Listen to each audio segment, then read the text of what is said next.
Assalamualaikum warahmatullahi wabarakatuh. Hello everyone, let me introduce myself. My name is Desi Novianti. You can call me Desi. I'm pharmacy student at Al-Ghifari University. Di video ini saya akan membahas materi bahasa Inggris tentang apa itu subject verb rules. Yang tahu apakah itu subject verb rules?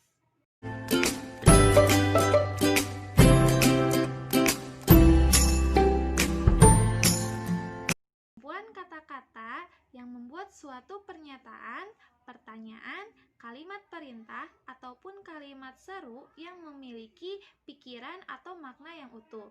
Dalam bahasa Inggris, umumnya kalimat terdiri dari subjek, predikat, objek, dan keterangan atau yang disebut komplement.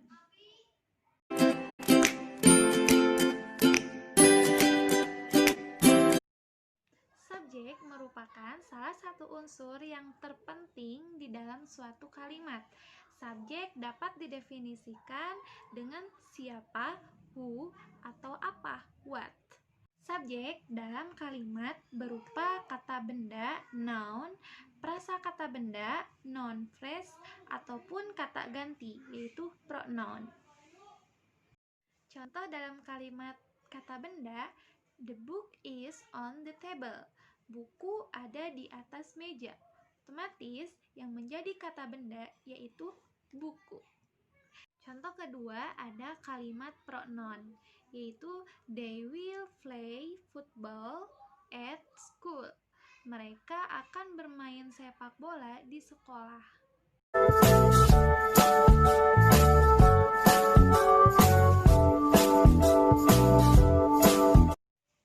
Selain subjek, tentunya pasti ada predikat.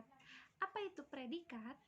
Predikat merupakan sebuah frasa yang memberi informasi mengenai kegiatan atau tindakan yang dilakukan oleh subjek dalam sebuah kalimat.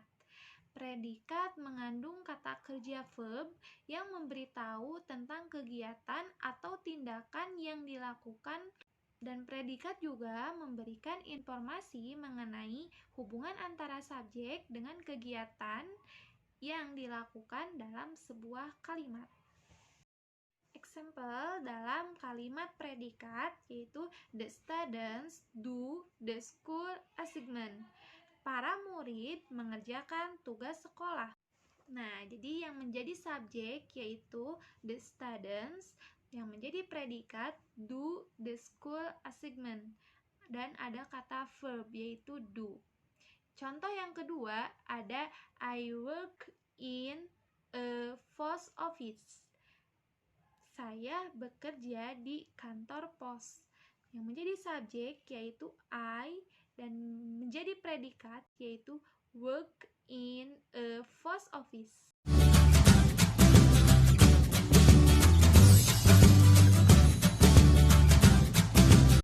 Fungsi subjek terbentuk dari noun atau person, yaitu orang atau benda. Yang kedua ada pronoun, kata ganti orang atau kata ganti benda.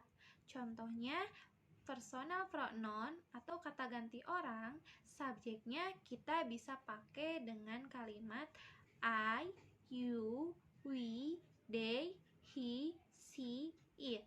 Dan objeknya kita pakai me, you, them, us, him, her, it. Yang ketiga ada gerund. Apa itu gerund? Yaitu kata yang berakhiran dengan ing. Dan yang keempat ada noun clause, yaitu subjek plus verb yang diawali dengan that, whether, question, word.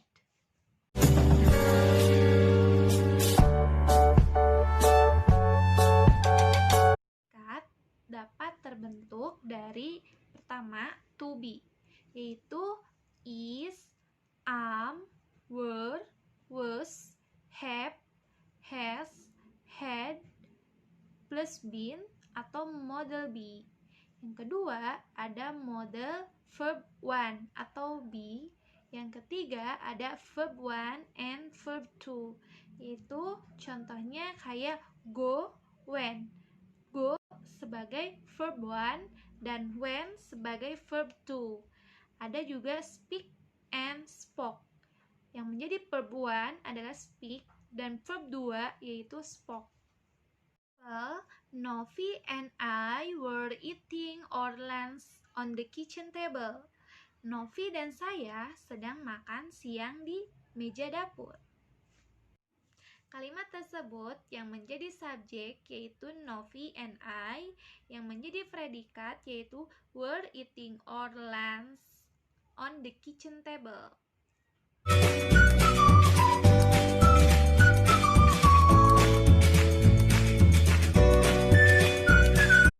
Tips dalam pemilihan kalimat subjek: hindari pemakaian awalan preposition, contohnya seperti with, in, at, dan lain-lain. Yang kedua, hindari memakai awalan relatif pronoun, contohnya kayak who, whom, was, which, that.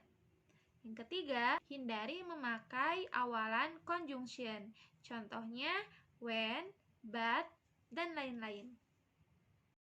Dan tips dalam memilih kalimat predikat: hindari pemakaian awalan preposition, contohnya seperti with, in, at, dan lain-lain.